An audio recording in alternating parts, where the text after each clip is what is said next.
And then I would also say that a lot of the private label is where the growth is at the moment. That is because I think we've created a marketplace where new labels, new companies, new formats, people look to those, whether that's the paper bottle, whether that's the box wine, whether, or just a different label. Whether you're making RTEs out of tequila is strong or vodka-based GNS type of product, that's good. Rum seems to be on the rise, from different countries, whether that's, there's Panamanian rum and there's rum from Belize and let alone Puerto Rico and Cuba. There's opportunity, obviously, for Baijiu. In China is still going very strong, and here tequila still maintains, but it has slowed down a little bit.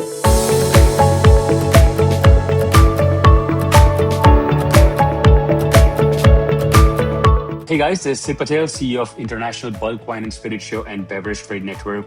I have Steve Dorfman here, from Ciatti. They're the world's leading wine broker firm. So Steve, thanks for joining me here.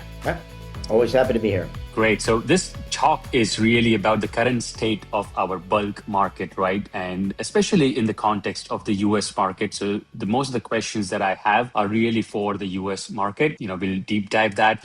My first thing is to invite you all for International Bulk Wine and Spirit Show that's happening on July 28th and 29th. And I do know that, the market is pretty sort of tight and hard these days. We are all in the same boat. The idea is, as always, try to sort of come up with innovative ways to still continue the growth. What are the places where there are some tailwinds and avoid headwinds, and how to navigate this space, Steve. So that's a dialogue that we will have at the Bulk Wine Show, and I would love people to join us that. And Steve will also go deeper into this subject. His talk is the first talk, 9:10 a.m. to 9:30 a.m. For people who have come there, it's in the Oyster Point room. So looking forward to having you, Steve, there as well. I'm looking forward to it. Great. Steve, so tell us about Ciatti and tell us about what business you are in and about yourself as well, please. So Ciatti is the world's largest bulk wine and grape broker, and we have offices in 10 countries, mainly supply countries, but we also operate in, like, for example, in the Nordics or in Canada as buying countries, and we move about 600 million liters of wine around the earth, as the case would be. We built a global environment for all sorts of goods and services, in terms of how products are shipped around the world. So we partake in that for the bulk wine space. I was started in 2007 after working for Fetzer Vineyards and Brown-Forman for my other 45 years of my career. And so that's the long and the short of how I'm in the industry. And we also have a sister company called LTD Enterprises, where we focus on the spirits side, as well as we broker barrel alternatives for the industry. So it's an opportunity for the Ciatti Company to expand their reach into the spirits section, and I work that with Lee Tatum and Mike Law. The first question, give us a little summary of the current global bulk wine market, and especially for the buyers listening, where are the opportunities, and for the sellers listening, where are the buyers? It's very obvious that we're oversupplied in everything at the moment, but we're starting to see some green shoots for things. Every country is oversupplied with the exception of maybe Italy and Spain, but all the rest of us, is there. But the green shoots, I think, are starting to show up on private labels, which we'll probably talk about later. But additionally, white wines, Sauvignon Blanc, Chardonnay, Pinot Grigio are still strong. Sparkling wine is stronger. Let's put it that way. But the cure for what ails us is the removal of vineyards, either the non-productive vineyards or the varietals that are out of favor. And by having a little reset to the industry, we will help right-size the business, so to speak. Got it. And any particular sort of varietals or channels that you can tell us, which are growing or which are in a super decline? Anything under the under the 12 to 15 category is suffering, with the exception of the boxed wines. You said. So the value wines are suffering. Value wines are suffering, and Okay. the higher priced wines are still doing okay. Okay, but in Interesting. general, everything is down. Okay, but when they say flat is the new up, if you're performing on flatly, then I think you're doing very well in the industry. And anybody that's looking at their sales numbers, if they're flat, you're doing very well considering the downtrends that we've seen over the past few years. Okay, so let's take a step forward into this. Have you hit the bottom, or what are you predicting? I mean, are we continually going to see decline further? And I think at vineyard levels, a lot of crops are being taken off as well. So, what are you seeing there? I think if we're not at the bottom, we're bumping towards the bottom as we speak. I think with the finally, we're removing some vineyards. Jeff Bitter from Allied Grape Growers has been beating the drum for vineyard removals for 5, 6 years now. And finally, it's taken hold. He was right all along that we should be removing vineyards and start with the unproductive vineyards, start with the varietals that are out of favor, and either move towards another crop for the farmer or replant to something more in demand. But again, when things are stagnant, it's very hard for people to move. So I think now we've reached a point of where everybody sees what the future is, and the future is smaller. While that may not be what everybody wants to hear, that is what rebalances the industry. Let's talk about the buyer interest in the US. As you said, 600 million, that's a big number. In the US overall, like how is the volume number? Has it gone down for you guys? What kind of formats are driving bulk wine and what kind of channels are driving? The biggest channel and the format, it's either the large format box wine is doing well and is in demand, and that does include a lot of imported wines at that point. And then I would also say that a lot of the private label is where the growth is at the moment. That is because I think we've created a marketplace where new labels, new companies, new formats, people look to those, whether that's the paper bottle, whether that's the box wine, or just a different label. People are looking for what's out there and what's new, and they're willing to trade between that. So a lot of the bigger brands may actually be suffering because of that. So private labels are back in favor. What about countries, appellations, regions, styles? If you can go a little specific, if you had to pick 5 or 6 where you're seeing growth. Yeah, well, I would say that you continue to see growth in wines from Italy, and then you continue to see growth in any market that has reduced their volumes has managed to increase. So wines from Chile, Chile pulled out 25% of their vineyards, and so Wow. wines are still very interesting from Chile. Wines are very interesting from Australia again. And not all of that comes into, even though we're focused here on the US market, but since the US market is not selling a lot to Canada, Canada is moving a lot of inventory from Australia, Chile, Argentina, into other shores. So US wines in some of those other countries are, for the short term, are being replaced. What's the scenario there right now? Like, are we still not in a CBO, or the US wines are still not allowed? You're still suffering from tariffs and other, shall we say, political moves that will end. But it's zero, And right? Like it was absolutely, you had to take it out, right? yeah, exactly. So Wow. now, and again, I think that will cure itself over time. I think the bigger things that we have are demographic changes, Hmm. health concerns, et cetera. That is, kind of punishing wine a little more than it's punishing spirits or beer. Hmm. Alcohol in general is going down overall, but wine, I think, is suffering a little more because of the demographic changes. The baby boomers are all aging out, so to speak, and so they were the big wine drinkers. So we really need to build in new customers and the younger generation, and which means that we need to look at the formats that we offer our products in. For private label, you said it's growing, which absolutely I agree. If you can explain the people like private label and control label, the difference, because I believe both are something that retailers are playing with, and which retailers or on trade, off trade, where have you seen people going and creating their own private labels more? Well, I think, a private label is a label that is owned by the retailer in short, and a control label is owned by and then that's given to a specific retailer. And so you're still seeing good things in the channels, such as the Trader Joe's and the Aldi's and those outlets. Big discount outlets like grocery outlets still getting a lot of play with both private labels and then Costco obviously, has a big private label organization. And what I would also say is that the big suppliers, the large wineries, are also playing in that private label space to be able to move their inventory as well. So if the brands that people are used to are not working, they still have to sell their wine. So they too are playing in the private label space. Okay. So the branded inventory that was sitting out there, they're sort of, also clearing with a private label, who were not in the private label business before right now. That's correct. So everybody is looking for how to move their inventory through the system, and Mm. if they want to partake in a brand for Costco or other retail outlets, they will do that. So let's go a little tactical here, right? One of the things that you said is exactly what we chatted right now is what they're doing.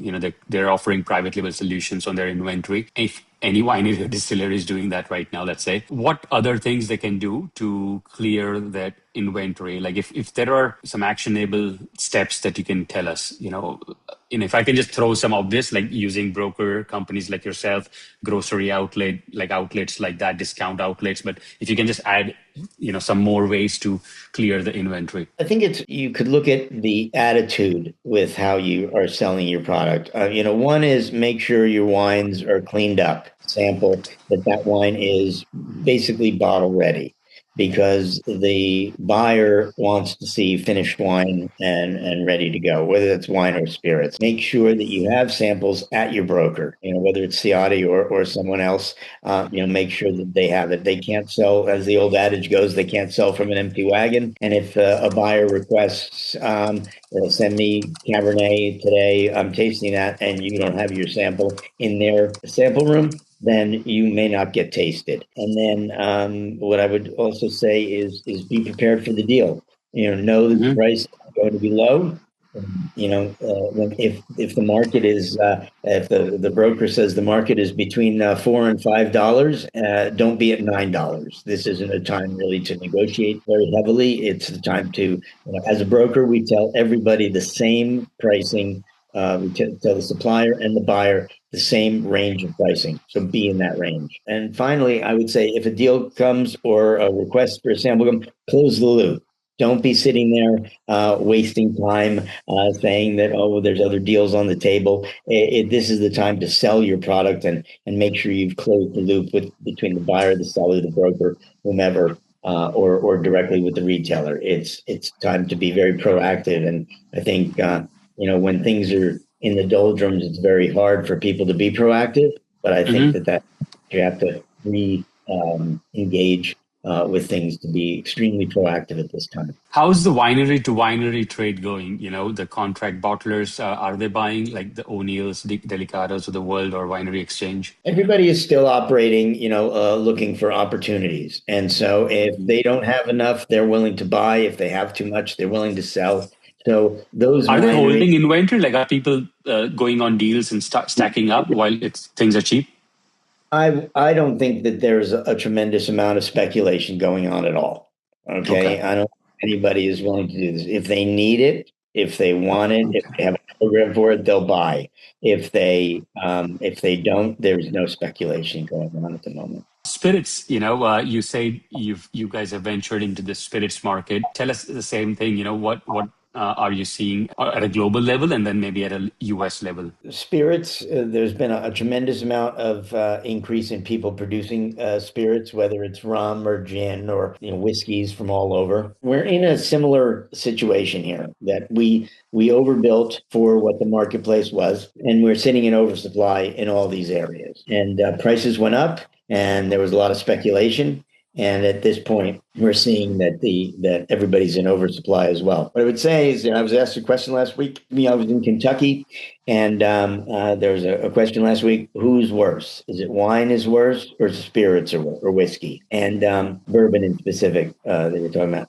I think my answer is wine is worse at the moment, but it was also first into the doldrums, and spirits has followed into the doldrums and will probably come out after wine Mm, does. And but where wine has to pull out vineyards to right size itself, the spirits guys can just shut off stills, and that's what's happening.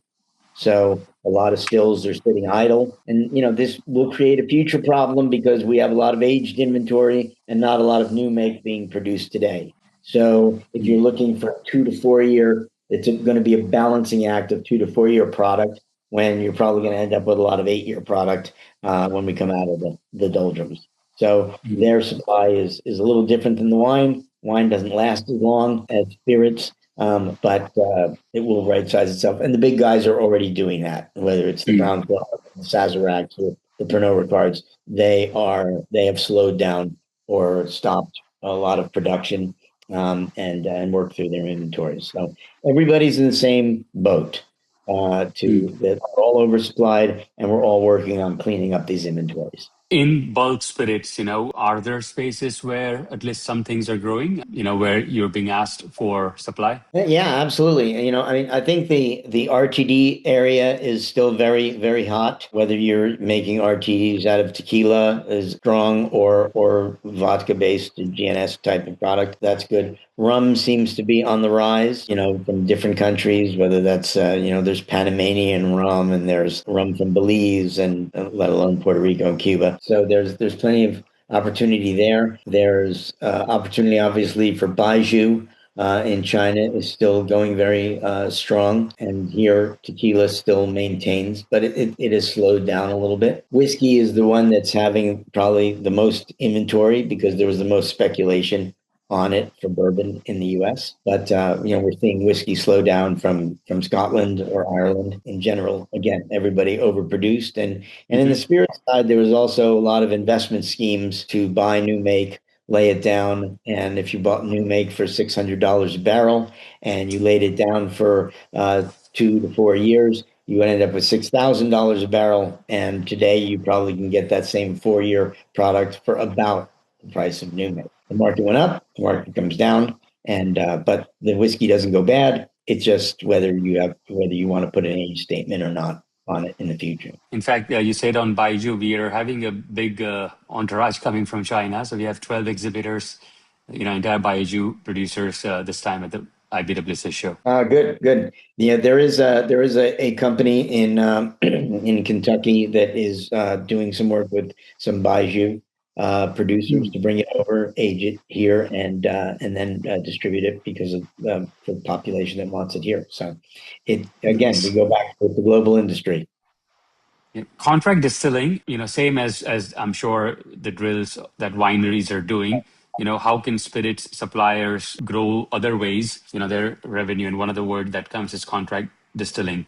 What's your take there, and how is this market evolving? So the contract distilling market became a big deal with a lot of the explosion of different brands, and a lot of the suppliers are out there. They're still looking for people to make new make, and that slowed down a bit. But they have inventories of products that they've already made, so they continue to operate. Remember, bourbon can be made anywhere in the U.S. and not just Hmm. Kentucky. Kentucky the Napa Valley for California wine, right? It's the epicenter for the bourbon industry. But contract distilling happens in almost every state, and they're out there very active.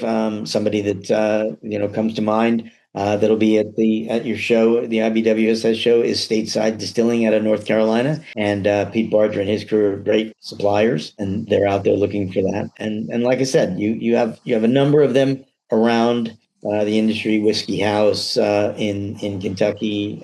So MGP obviously is big. Bardstown. These are all big contract distillers, and they're out there looking. So if somebody's looking to create a brand, whether you're a retailer or an individual, they're out there and awaiting that business, and they have supply. Plus, they can lay down new make so that you have a progression of inventory. From the trading perspective, what are the biggest differences in bulk wine and bulk spirits? When, especially for you, let's say, what are the differences that you've noticed between buyers and sellers and transactions? The biggest difference, is in the wine side. You have, some well-established groups that know what they need and can move it through the system, as well as those private label producers. They tend to fade when prices go up, and they come back when prices are down. In the bulk spirits space, you just have a tremendous amount of big guys that dominate the space, and they're the ones that will cure their ills the fastest because they'll stop their stills and keep selling. From somebody that's trading in the whiskey, there are new players coming into the market, new brands, and in a sense, you can see that the spirits side has done what the winery side did 20 years ago, I would say, by just growing a plethora of labels that are out there and putting it out there, even though the differences between whether that was wine or spirits, the differences between what people can taste is very minute, but they like to pick their favorite label. So I would say that on the wine side, it's a little more staid and a little more established, and then the spirit side, you've got a lot of creativity going on in terms of packaging and branding. Do you think that spirits large producers are sort of sometimes the movers and shakers, and they can actually change the consumer, preferences, and the whole shifts are a little bit, they dictate so much of advertisements to shelf space to the marketing, that they still can control. And wine, it's just out of our control. I think there is some of that, but I also think that it's a little bit it got a little bit out of control in the spirits side because so many, like I said, a plethora of brands have been launched in the past 5 years, Hmm. and that anybody could get into it, especially with contract distilling, that they could, just start their own labels and launch their own labels. And those big guys in spirits, they do dominate in terms of Hmm. their marketing, branding, and their ability to drive product into the market. Whereas in wine, like we said, like you said, there's just so many different opportunities. It can come Hmm. down. And I don't want to cast any aspersions, but pick your favorite label Hmm. because today the wines are all good. I think from the street side, I just visited a lot of stores like 2 days ago, literally in Jersey. And this is a typical main street stores. And what they are telling me is, they all now are going, this retailers are going to known brands. So the known brands will stay and survive this thing. So there is another big problem that we can anticipate, unfortunately, which is the craft producers in the spirits are going to get hit badly because retailers are all suffering with the footfalls as well and sales. And in this case, what they always have done is chosen the known brands, to stock. So I think the whole craft movement in spirits like mezcals and the tequilas, which again grew like anything, it's just and same with like SKUs, flavors of big brands. That whole thing is coming down to known brands now. There. Yeah, I mean, certainly they have the branding and they have the muscle to keep their brands going. The amount of space given to wine and spirits is shrinking in a lot of Mm. retailers. With the exception of I wouldn't even say it's an exception, but something like Total Wine, where you have a plethora of brands that are in there. They may be shrinking some stuff, but then again, you have some big private labels that have moved in there and are doing very well. So, with that retailer in specific, I think that that's still the place to find your diversity. For anyone working in the bulk wine or bulk spirits right now, what is that one key takeaway or key thing that they can sort of look into, right, and then sort of action? Given that the market is so slow, right, and so weak in terms of opportunities, okay, I go back to what I said earlier, and it's something that we talk about a lot, is that you have to close the loop on whatever opportunity comes your way. Don't think that there's just another opportunity down the block because that may not be true. So close the loop on the opportunity that you have. And if you think that it's not that there's something more, well, that's fine, but sell some of it while you can. Clear out your tanks. There's another harvest coming, and and you need to have the empty tanks to do that. So take the opportunity where you can, and again, be very proactive and close that loop. Cool. I think that's about it, Steve. We will continue the conversation at the International Bulk Wine and Spirit Show on 28th and 29th, and hopefully we can find more ways to sell and grow wine and spirits. Sadly, this is the state we are in, but hopefully we can find a silver lining, and we absolutely hope that consumers drink a little bit more, so that can be the big starting point. But yeah, that would be my closing thing. Anything else you would want to close with? It's a Memorial Day weekend. Have another bottle of wine or another drink. That's all I Lovely. can let's say. Keep let's build drinking it up. helps keep us all employed. Thanks, Steve.